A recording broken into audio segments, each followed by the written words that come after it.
Good afternoon, everyone. Firstly, Sumana, congratulations on, for writing this book. I really, really enjoyed it. I just want to introduce the book, and I want to say that I want to recommend it to everyone here because it's not just a fantastic read, but also really by placing the Ghatam as the center stage of this narrative, and also really making this instrument once considered a Uppapakavadyam, secondary percussion instrument, and one that was essentially a male preserve, which required from its practitioner a certain hardiness, endurance, strength, which women are not capable of or are often told are not capable of. What you've done is really you've written an ode to the Ghatam, so to speak. So the book celebrates the history of the Ghatam, traces its geography, highlights some crucial socio-political norms that the instrument has had to navigate, spotlights the problems of patriarchy and hierarchy that contain within and around this instrument, and really remind us readers to reflect upon and recognize that instruments really carry so many stories. In a sense, the book is both enriching and humbling. So thank you very much for writing this book. A big round of applause for Sumana Chandrasekhar. Thank you very much. It's truly an honor to be part of this Lit Fest and also to be in conversation with somebody as erudite as Akhila. Thanks so much. Thank you, Sumana. So I've been itching to ask you this question. You know, in your introduction to the book, you speak about how in narrating the story of your journey with the Ghatam, you chose to sit in the body and in doing so invite the mind also to sit. You know, I've really been fascinated with this idea of sit and sitting. You see, sitting is also an act of slowing down, a rest, but it's also an act of thinking with intent, clarity, purpose. And in many ways, both the practice of music and the art of writing require or reiterate the importance of sitting. So, Sumana, I want you to firstly talk to us a little bit about sitting and how really sitting opened up for you possibilities and ideas in the context of the book, of course. Thanks for that, Akhila. First of all, we are 3 people on stage. My Ghatam is sitting with us, listening into this conversation. Sitting for me was in the process of writing this book, I realized how important it was on many levels. Of course, the physical act of sitting itself. I'm sitting either on my desk with my computer or I'm sitting with my Ghatam on the floor. And both these acts of sitting, I realized were actually feeding into each other. I couldn't have written a single word if I hadn't played that day. And I couldn't have played if I also didn't write that day. So these two were actually informing each other, and that was a revelation to me. I didn't realize that much of the writing was actually coming out of my practice, out of the thinking that was happening in my most private space when I was playing on the instrument. That is the physical act of sitting. And also the movement of the fingers, the way my fingers are sort of moving on the Ghatam and how it moves on the keyboard would be different on different days, you know, and the rhythm of that movement. So this I realized was something that was very, that came to me as a revelation, you know, that the two are very interlinked. The other aspect of sitting is that it's not the body that is sitting. You know, often we all sit, we are all in this space, but is our mind sitting here? That's another question that comes to me when we are talking about sitting. And so therefore, in the act of sitting during the process of writing, I also had to, which is why I say I had to invite my mind, coax it gently to sit within the body and not to wander around when, you know, the body is sitting. Of course, the act of sitting in a certain way itself centers the mind. Right. But then one also had to consciously say, hey, come, let's sit in the body. Right. So that connection with the mind was another beautiful thing that happened. And I really enjoyed, you know, I was almost talking to my body and mind. I don't know who this I was, but talking to my mind and body and saying, hey, let's all sit together. that's another aspect of the sitting. The third most important thing, I think, is how am I sitting? And I realized that the act of sitting for me became a very political thing. Now, I could be sitting facing you, which means that I have a certain worldview. Oops.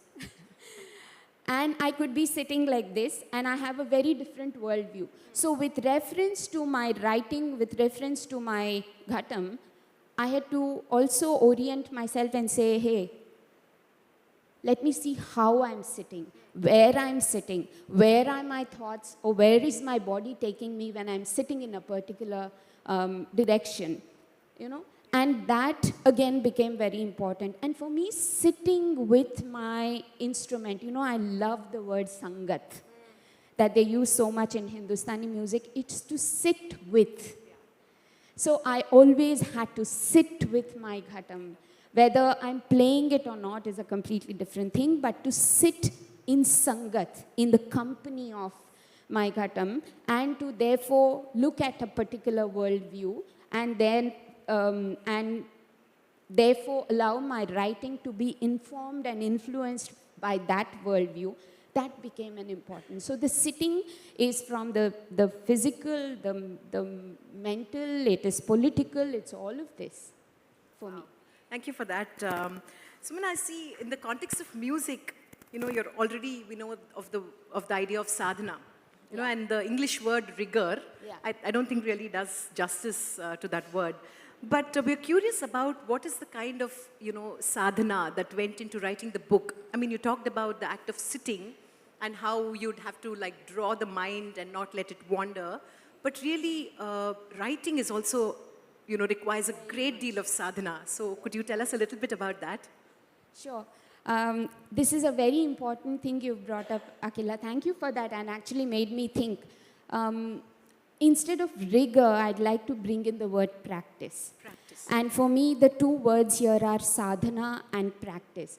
And before I go into what went into the writing and the playing, etc., I'd like to really go a little back into the etymology of these words and what they mean to us today. Now let's look at sadhana, the word sadhana itself. And I'm talking about these definitions from my very subjective position. Of course, different people might have different views on it. For me, now sadhana, it means that there is a goal that needs to be accomplished, that needs to be, it's a destination that one needs to get to. So one will then use either the body, you know, we talk about the sadhana of the yogis who use the body in order to get somewhere, or a musician who uses either their body or their voice or their instruments in order to get somewhere. So the idea of moving towards a goal is implicit in the idea of sadhana. Yeah?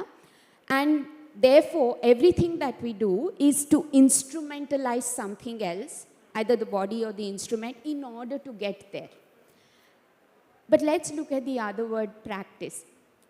Practice simply means that you're doing something repeatedly, day in and day out.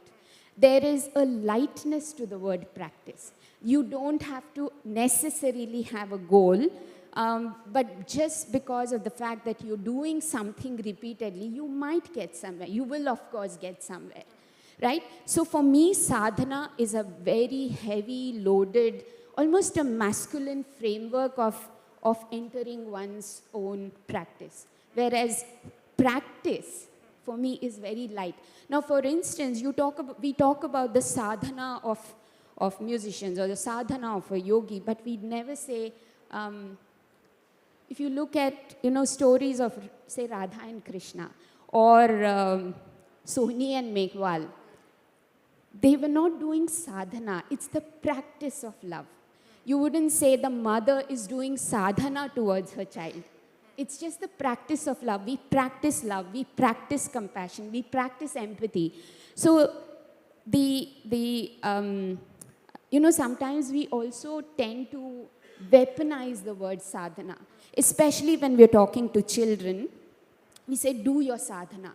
even before the child knows what sadhana means, there's already a sense of heaviness that we tend to build into the child. The word is often also, I feel it's got some tones of violence, some undertone of violence, even in the way we are using the body or the instrument. And this instrumentalizing is somewhat violent. But practice for me is not that. Practice is you just do it. You do it because you love something. So for me, and practice is a journey. Right. Sadhana is towards a destination, whereas practice is just doing it, and finally you'll get there. So to go to the destination for me is a byproduct of my practice.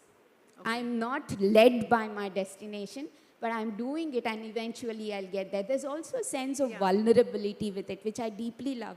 So my practice, either on the Ghatam or the practice of writing, was really this. It wasn't, I wouldn't call it a sadhana, and I really like to call it the practice of, just the practice of love. It was like that for me. But Sumana, I'm thinking about how in the context of the arts, in the practice of arts, the goal is an intangible. But in the context of a book, it's actually a physical, tangible, something that we're all able to, read. So sure, we're talking about... Yeah, but I wasn't thinking of the goal at all. If necessary, I would have said, let's push the deadline, I don't care. Okay. So, but even in the practice of music, there's a composition maybe I've learned, and I know people who say, I have to get it in a week's time, and I will do the sadhana that takes me there. So that goal setting, I'm not devaluing goal setting at all. This is just my personal view of what sadhana and practice would mean. Right, okay, thank you for that. So the one thing, Sumana, that I felt that I didn't see in the book was really, stories from your practice of the Ghatam. I don't know whether it was conscious. There's so many chapters about in the book, but I didn't see a single chapter that was dedicated to your own practice of the Ghatam. So I'm wondering whether in telling the story itself, you're actually sort of raising a toast to the practice of the Ghatam. So definitely, I think, when there are bits and pieces here and there, when I'm talking about the body going through a certain transformation in the practice of playing, which is also true of the writing process, because I did lose a lot of weight in the process of writing my book. So there was something that my body was going through in both these processes. But I don't always talk about that in the book. I think it's sort of implicit in the way I'm telling the story. But again, it's a love story, and when you fall in love, whether with the writing, or with anything, with the music, you allow yourself to move through these moments, through these phases. And that was what it was for me in the writing. As a Ghatam practitioner, Sumana, and you talk about how you're fairly a young practitioner. 15 years in the context of Carnatic music is considered young. But also writing the book for someone as, innately curious, and all of that comes through in the book. A keen researcher, someone with very nuanced perspectives, seems almost an extension of your personality.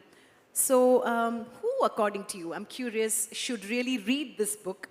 And why do you believe that non-practitioners of music should engage with this book? I don't think I had music practitioners only in mind when I was writing this book. For the simple fact that the pot is a pot. And in the context of India, the metaphor of a pot is something that all of us just implicitly understand. It's part of our DNA. When the Guru Granth Sahib says, Sabhe Ghat Ram Bole, we know what it means. Or when Kabir is saying, Ghat Ghat Mein Panchi Bolta Hai, we understand what it means. Or Dasi Maya is saying, Ghata Vanode Do Dita Vakana Leke A Ghatave Dita Vendari Tare Salade. We know it. We know that the pot that they are talking about is this ghat, and this ghat is the same as that ghat. And not only that, not only on the philosophical level, it's just there in a country like India. It's part of, we see it on the streets, it's there in our kitchens, it's you play with it. There are musical pots. You store things in it. You use it for cooking. So the pot is all over. And my idea was not to reduce the idea of a pot just in the context of music. However, I am telling the story of a musical pot, and this is just one among the hundreds of musical pots that exist in India. I am the practitioner of one such musical pot in India, and this is the story I can tell. This is the only story I know. And therefore, I wanted to see how this pot and all of us as the Ghats sitting here, how we all just connect with a pot.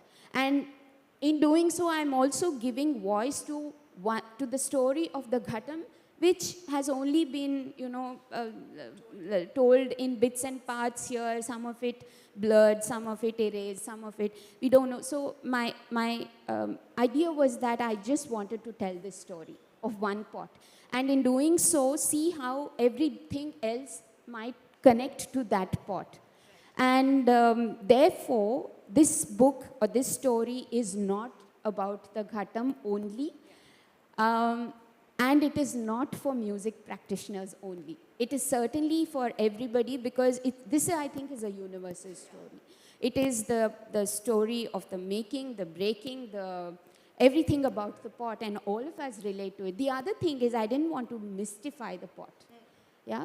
Because I know when I play concerts, for instance, unlike many other instruments where parents are saying, don't touch, this is an instrument like a veena. I know parents would discourage children to, and they'll say, can I come, can I touch your instrument?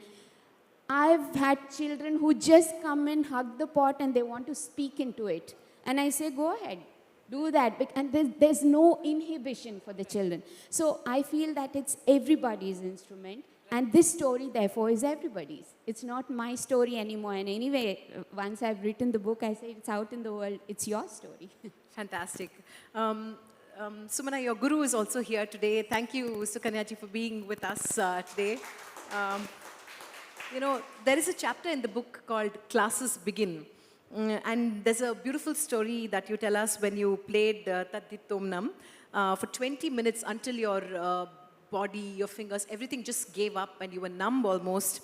And you looked up and Sukanyaji had her eyes closed and 2 teardrops fell on her lap, and she said that she waited for 35 years to find a woman student, a female student. What has it been like for the two of you to really find each other? And do you believe that you owe the Ghatam entirely for it?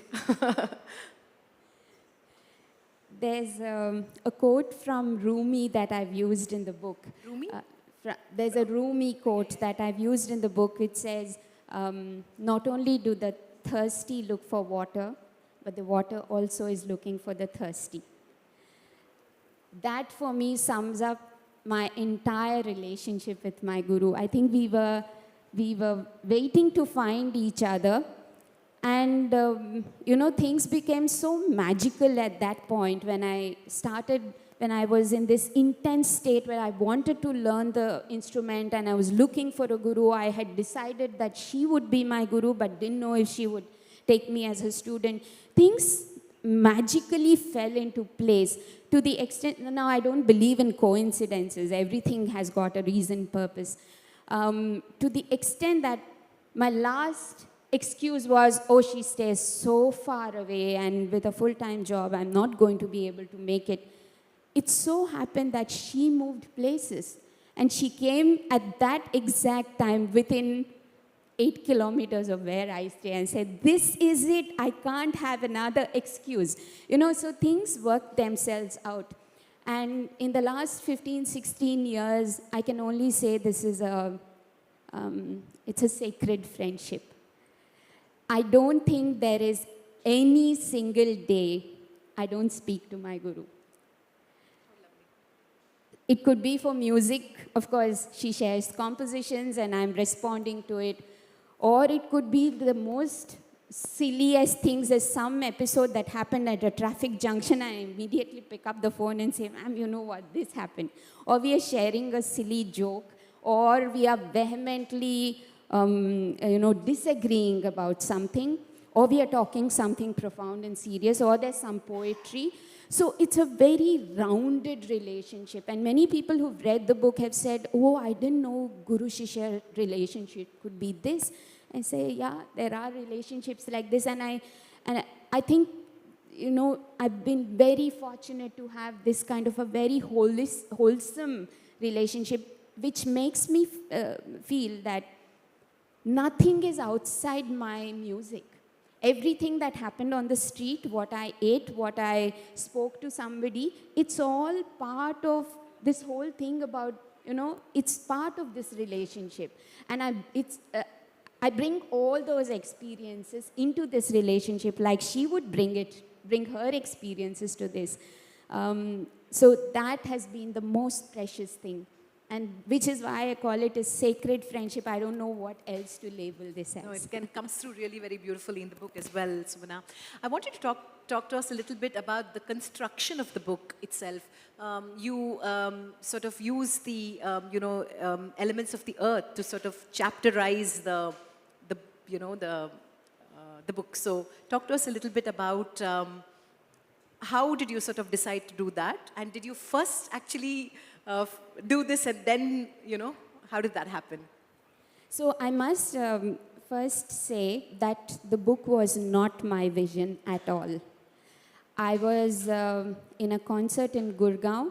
I came out of the concert. It was a presentation where I spoke also about the Ghatam, and I came out of this presentation, and somebody handed out a card to me. It said Speaking Tiger. And the next day I'm back home and I've received an email from them saying, we want a book on the Ghatam and we want you to write it. I jumped. I almost fell off my chair. Then I looked at the card and it said, the person's name, Renuka Chatterjee. I called her instantly. I said, Renuka, what have you written to me? I said, yeah, do you want to do a book? I said, I don't have a story. I don't think my story is worth telling. I didn't even think I had a story, in fact. And my Ghatam doesn't really have a story. There is like patches of things here and there. What am I going to write? She said, of course you have a story. You spoke about it in 10 minutes. All you have to do is expand it to 50,000 words. It was so matter of fact, and I thought about it. With a lot of trepidation, of course. I did not think I had a story at all.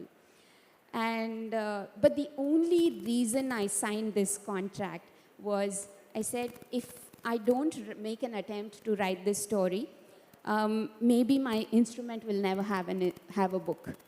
So I said okay to it. I signed the contract. 6 months later, I had no thoughts. I kept sitting. I said, I don't know what to write. And then suddenly something happened, and magically everything started falling into place.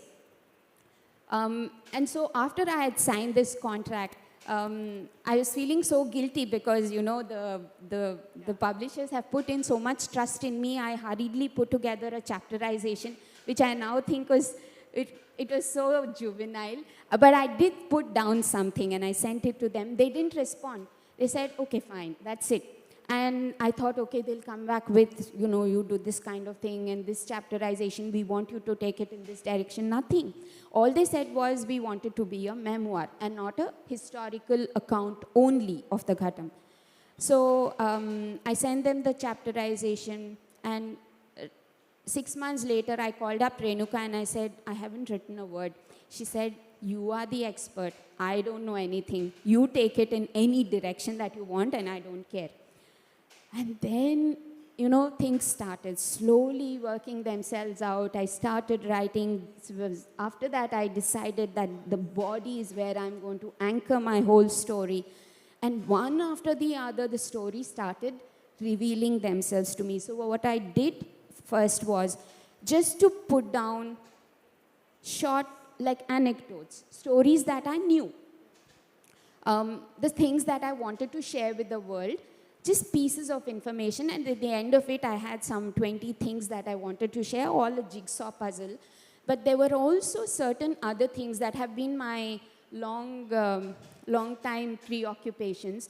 especially this question about what we call the classical and what becomes folk, and my absolute love for mythology, and my questions about, what questions about development, and how do we also talk about the crafts, the indigenous communities, people, families, resources, and how does development and preservation of these, what is the line that we draw there? These have been my long-term preoccupations. And also, of course, the circularity of life, the impermanence of it, and all of that. And magically, all of these sort of found their way into the book. And they became the ideas that began to link these different stories that I had put together. And that's how the jigsaw puzzle sort of pieced itself together as a book. And of course, the whole circularity. If you see, the book actually enacts the making of the pot. The book, the pot and the book, in a sense, are not different from each other. It begins, the first chapter of the book begins with the making of the instrument with the potter, and it ends with the breaking of the body, the breaking of the pot, and the regeneration. So there's a circularity in it, visually, of course, but also in the way that life breaks. It's the creation, breaking, and the coming back. So that found its way, and then when I organized the chapters, I said, it's already falling into, the 5-element thing that I've always been thinking about, and I've always been. So the book wrote itself, Akhila. I cannot take any more credit to writing the book. I'm going to make a little detour from this question. I'm going to ask you a question on this word endurance, It's a really sort of a crucial word when it comes to the playing of the ghatam. You also talk about how mridangam players, they aspire, I believe, for a certain suppleness and sensitivity, while ghatam players aspire to build strength and retain strength and hardness. I'm really curious, Sumana, as a woman, how in learning this art of endurance, you also discovered your own body and its potential, a certain kind of physicality, so to speak. Yeah, you've actually already brought in the question of gender, because you said as a woman, and I must take off from that point. The idea of endurance has been framed, I think, very differently for us in the different narratives that I've seen. This is from things that I've heard and things that I've read. In a lot of narratives that men or male percussionists have either narrated or have written, mostly, and this is mostly with regard to percussion, they usually say, oh, this is a very difficult instrument. And then to mystify it and say, but I have so-and-so done this. And that aspect or that framing of endurance is very different from when the first time I met Meenakshi Amma. Meenakshi Amma, this award-winning, she was awarded the Sangeet Natak Academy Award for her expertise in ghatam making. And Meenakshi Amma is the master ghatam maker. So the first time I met her, she says, I can't say it in Tamil, it's in my head, but I'll say it in English. She said, the ghatam went through the fire and it gives a good sound. So a good sounding ghatam for her always went through fire. And it caught the fire well. It's not just moving through the fire. She said it caught the fire well, it moved through it, and therefore. So that for me is one way of looking at endurance, that you go through the fire and you come out as a good sounding pot. And with no bitterness for the world, but you're just there as a good sounding, giving, compassionate pot. That is her idea of endurance. The other idea of endurance, which I have absorbed from my guru, is that, many of you are familiar, she plays the Ghata Tarang, which is 7-8 ghatams put together. And in all our travels, it's a very physically taxing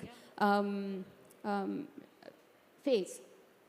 just the packing of those ghatams or the transporting of those ghatams and what it does to you mentally and physically is another level of endurance that one has to go through. But not once in these 16 years have I ever heard her say, this is very tough. And also the same with Meenakshi Amma. It's intense, you know, the making of the pot, the beating of the pot. It's physically very taxing, demanding. Not once did I hear her say, this is very tough. And therefore, I think in the way that men and women frame pain, endurance, it's very different. And this is just an observation, and I feel that with Meenakshi Amma and with my guru, the ideas of endurance that I have been able to absorb has been very precious for me. And why not? I mean, women have done things. Women have worked 18, they still do, of course, worked 18, 20 hours a day. And we don't say that is endurance. Then why is this any different, you know? So, so this is endurance for me, that you go through it, but you come out beautiful from that experience. Such a beautiful response. Thank you for that. You know, Sumana, there's something really beautiful in your book in a way that the Ghatam also is elevated to a philosophy, almost. You talk about how the beauty of the Ghatam is based on the principle of equalness. Yeah. Equalness. Do you want to just elaborate a little bit about that? So with a lot of instruments, there's always one dominant hand that is playing and one hand that is supporting. Of course, in combination, they produce the most beautiful music, but there's always one topping the other. But with the Ghatam, it's not. What you do with your right, you do with your left. What you do with your left, you do with the right, and they mirror each other. This, to me, is a very, very profound thing. You know, sometimes we talk about the master limb in all the actions that we do. What Ghatam learning has done for me is to realize the potential of both parts of my body.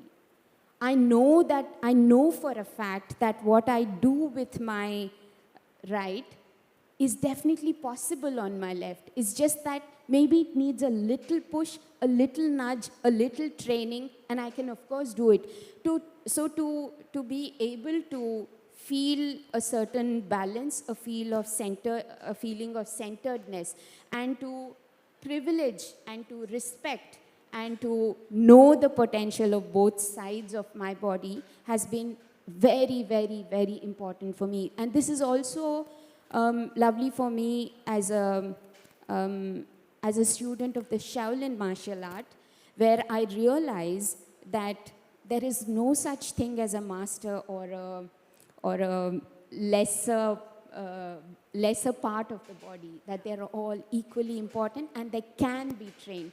There's one note, like the dhom, for instance, which is powerful on my left side. The right may not be that powerful, but there's a possibility to train it. And the Ghatam wants me to train it because I have to play this note also when I'm playing it. So it is already demanding a certain equalness in the way I'm using my body, which is fabulous about this instrument. Yeah, absolutely. You know, speaking of equalness, you also tackle some very important notions about the Ghatam's own struggle to find its place as an equal amongst other percussion instruments, graduating in a sense from the Upa Pakavadyam, secondary percussion instrument, and now sharing equal, status with the Mridangam. Have things changed finally, Sumana, or is it still an ongoing struggle? And why, in a certain way, articulating the Ghatam's story, you're also sort of becoming a voice, which is an important voice that we all need to sort of sit up and take notice. It's difficult to comment on whether things are really changing. In some ways, of course, they have changed. In some ways, not so much. There's a lot more wanting there, and we do need to We need to engage with this notion of hierarchies. Where are we keeping them? Why are we keeping them? How are we keeping them? On different levels. So it's not just about between hierarchies between instruments, it's about hierarchies between artists on stage, hierarchies between the organizer and the artist, hierarchies between the big sponsor, then the organizer. So there are several levels, or between the audience and the artist. So there are several levels of politics, of hierarchies that are working here. And it's okay, it's good. See, we all enjoy a good concert. I'm not saying that it's absolutely bad for the ghatam player to be sitting behind there and making the music. There's a place, and we all value it. We know why. All that is fine. But just to be alert and aware and see, hey, is this okay? Is this working? Are we aware of it? These are questions I think we should keep asking these questions. Not to say that what has come down to us traditionally is all rubbish and therefore needs to be changed, but maybe there are aspects that need to be tweaked, that relooked at, reimagined. We have some distance to cover there, I would say. Yeah, I mean, thank you for that very honest response. You know, Manamadurai, you know, there's a certain smell and sight and the air that we breathe in that chapter. And from all your travels and learnings there. You speak of it also as a pilgrimage, as a seeking, Sumana. Why is that land so special? And why do you believe lineage has such an important role to play in our stories? Unlike a lot of other instruments that I was, aware of before I started playing the ghatam, you could just go to any shop, a music shop, and you could pick up your instrument and just come home. You know, that's the notion I had. But when I started learning the ghatam, I realized that this is not what is going to happen with the ghatam. I'll have to make this journey. I'll have to go to the family in Manamadurai, spend some time, go through like 200, 300 ghatams that are there, pick the one that I resonate with or the ghatam resonates with me. It's both ways. It's a relationship that is formed in that moment. And then it's a whole process to bring back all those ghatams, whether you put it on a train, you're bringing back in the car. There's a big process to it that involves at least 48 to 72 hours. Which is not as simple as going to a shop and picking up an instrument. So this for me was special, and it really became a pilgrimage. Which is why, and you're going with a lot of anticipation. You want to get the best ghatam. And yet, on that particular day, in that particular set of instruments, you might not find what you're looking for, which means that you'll have to make the entire journey another time, all over again. And therefore, every journey becomes precious. Whether I'm getting the instrument or not is a completely different question. But just this anticipation and this going, it's like, it's the longing. I don't have another word to explain it. It's just the longing to be in the company of the ghatam that you want to.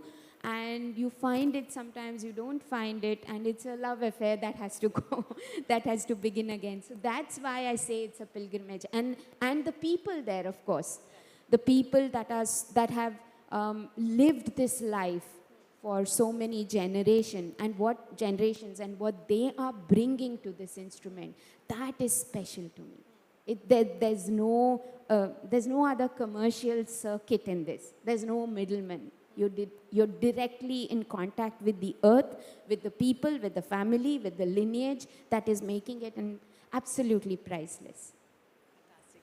Fantastic. While writing the ghatams, the story of the ghatam, and talking about so many aspects, Sumana, we also witness a certain coming of age for you as well. What has it been like for you, the transformation, so to speak?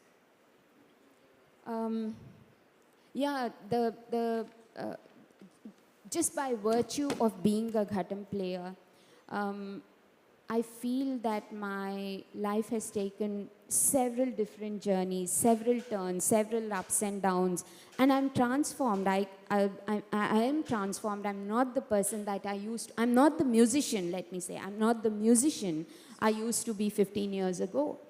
So that I think I entirely owe to the training, to the sangat of my instrument.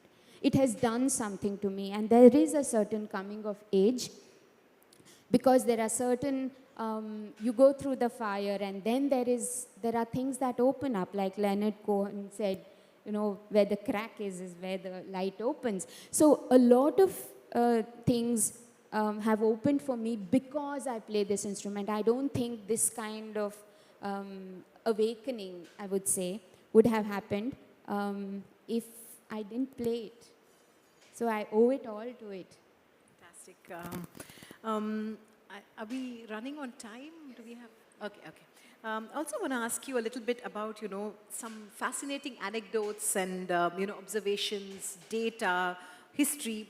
You also establish, you also talk about this idea of patriarchy, right?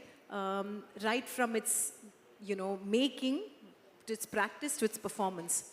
So does the instrument and do women in a certain way have a shared history? 100%. And this, I think, I have to just use quote Viku Vinayak Ram sir, who is my guru's guru. He said this beautifully in one line in an interview I did with him. He said the Ghatam grew up in the company of women. And that says a lot about what the instrument has absorbed, what the instrument has internalized, and the virtues, you know. Somebody like an M.S. Subbulakshmi, and this is a story that I have in the book as well, that after 20 years after the academy was set up, there was no Ghatam on stage from 1928 to 1947. And it was entirely because M.S. Subbulakshmi said, you know, if you want me to perform in the academy, I will bring the Ghatam, among other things that she did. So from M.S. Subbulakshmi to M.L. Vasanta Kumari to K.B. Sundarambal, Sulamangalam sisters, or D.K. Patamal, you name them, all the women usually had the Ghatam with them on their side. And I feel that has been important. It's very important part of the Ghatam's journey, because the qualities of, I don't know, it's the quality of love, of empathy, of a certain femininity, a certain sensitivity that I feel that the instrument has absorbed from all these women. And these were not ordinary women, like we know, you know, they were also feisty women who did what they wanted to do, and they broke all kinds of glass ceilings. And so therefore, the Ghatam has imbibed from all these lovely women the qualities, all these qualities of being sensitive, yes, but also a certain resilience. Because I find in the story of the Ghatam, and I say this with a lot of, you know, honesty about the Ghatam being a character, that a Ghatam being a person who has this will to break through. And in all the stories of the Ghatam that I've come across, there's always this sense that the Ghatam is pushing through, always. And that to me is very important. So to say that percussion and especially the Ghatam is always male preserve, I think is all, that's the patriarchal narrative that needs to be debunked. Right. And the visual, what is it? It is the womb of creation, visually. And therefore, it is not separate from the woman's body. Why are we saying Ghatam is a male preserve? Yeah, it's absolutely. not. No, that's just another story of women supporting women. But correct me if I'm wrong, Sumana, but in the beginning of the book, I remember vaguely that you refer to the Ghatam as he. You start with he. Somewhere there is a he, I remember, and it struck me, and I remember underlining that. You start off saying he, and then, of course, through the book, the Ghatam becomes a woman. And this whole idea of this becoming a woman for you, was that also part of your journey of discovering the Ghatam and the actual practice of the Ghatam, and of course having a woman guru like Sukanya ji? So it's not the he becoming the she. It wasn't that for me. But the Ghatam has always had a pronoun. The Ghatam is a person for me, 100%. My guru would always say, for her, it is very clear that the Ghatam is her daughter. There's no other relationship bigger than that. So it's always a she and it's always her daughters. For me, it depends. In the beginning, I've talked about this, big bellied, brown, old Ghatam, which is like a sage, like an old sage who has gone through all these styles, like a wise man. And then there's all these other Ghatams that I have, which are she. By the way, the first set of Ghatams that I got have both male and female names that I gave them. So for me, the relationship with my instruments can vary, depending on, over the course of playing, maybe in a day or two, or maybe in a week, month's time, you know who this person is. And the personality of the instrument, and then it gets different names, or sometimes it doesn't get names. But, well, the first 5 names which I've written in the book is Baba Farid, then I have Maitreya, then there's Sundareshwara, and the largest and the most beautiful sounding I had called Meenakshi. How lovely. There are also some fascinating stories on friendship. Guru Sishya, shared moments, kinship, how the Ghatam really brings people together. And Sumana, you also, this beautiful line where you talk about how the Ghatam has also put you in the spotlight, and how you also love basking in the soft glow of that. Tell us a bit about that. This is something I must say was part of my writing process. I did not know that I loved theatre. I've never been an actor. I've never been on stage as an actor. I've never been trained as an actor. But there's one particular thing I might have done in school or something. But I just loved theatre. And this is something that came to me as I was writing the book. And I also think my Ghatam has been an actor on stage, going through these different moments and speaking sometimes in the rebelliousness, in the sensitivities. The Ghatam has been an actor, and I feel that spotlight of being an actor on stage is something that I discovered I deeply enjoy. So sometimes, like you were saying, what was it like to write the book? Of course, there are some things that are inherent, that are implicit in us, and that begins to reflect in the book one is writing. But the process of writing also might sometimes lead us to understand ourselves in a different way. And that's what happened to me with this. So, yeah, that's my story with the spotlight. Lovely. I just want to ask you one final question before we take some questions from the audience. I think the penultimate chapter is about the onset of the pandemic, and you talk about how, you had a really tough time.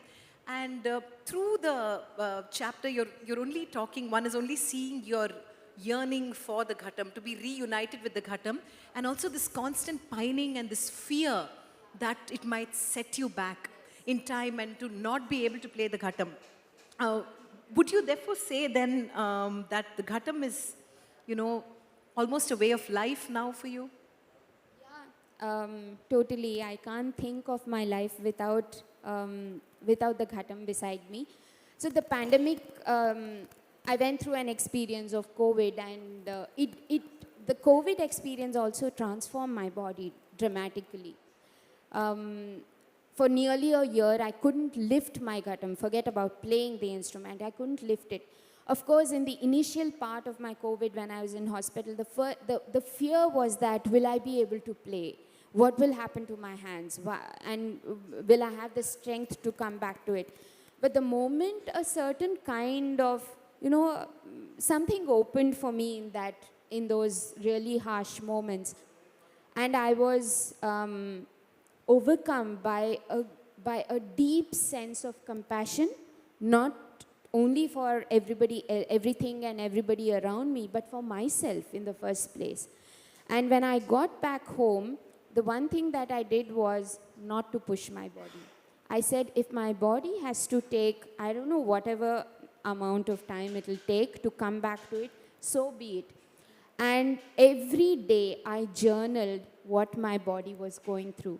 There were certain things I could do on some days, certain things I couldn't on the other days. And the moment the one particular day when I was able to pick up my instrument, had enough strength to just lift the instrument, I said, wow, something is happening, and which means my body is healing. And then to be able to sit down was another step. To be able to place the ghatam in my lap and start, it was almost like childish prattle, because I really had to start from scratch all my tadi tomnams, do it all over again. Of course, the fingers have completely lost the sound, but one has to labor through that once again. But I said, there's no hurry.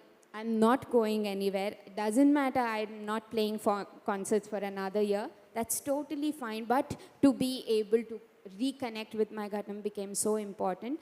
And what it has done to me is completely different. It changed the sound. I know that my body today is not the body that I had before COVID, right? So what can I do with this current body, and what is possible for me? It has been a totally different journey. It's almost like, I'm going through the entire circle again, but it's really been fascinating. That's great. Yeah. When you know that you don't have to reach somewhere, but you're just enjoying the journey, then all these become part of one's life.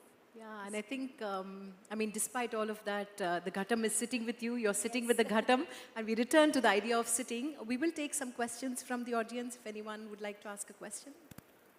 I want to know, this clay pot or the ghatam is one of my favorite instruments, and I am one of the very few persons who never goes to the canteen at the time of the Tanya Avartanam in a concert. So, but I want to know, any clay pot is a ghatam, or a special clay is required for making the ghatam? Super. Thank you for asking this. So, there's two responses to this. One is that if you pick up any clay pot from the street, not necessarily meant to play music, and if that clay pot has been made well, if the neck of the clay pot especially has an equal temperament and has been made well, it will always be in pitch, some pitch.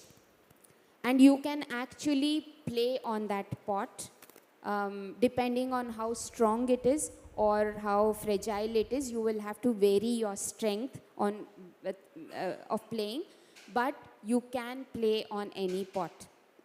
And normally it is in pitch. Now, having said that, not, of course, all clay pots are meant for music. There are some special ones that are made particularly for music, and this one is made in Mana Madurai. The other pots in Devanhalli near Bangalore, or the Madras Ghatam, for instance, they are all made for music, which means that they have been made from a special kind of clay, which is normally rich in ferrous metals, which means it's rich in iron, basically, which is what gives the ring, the metallic tone to that. And in all these different places, the sound of that clay is very different.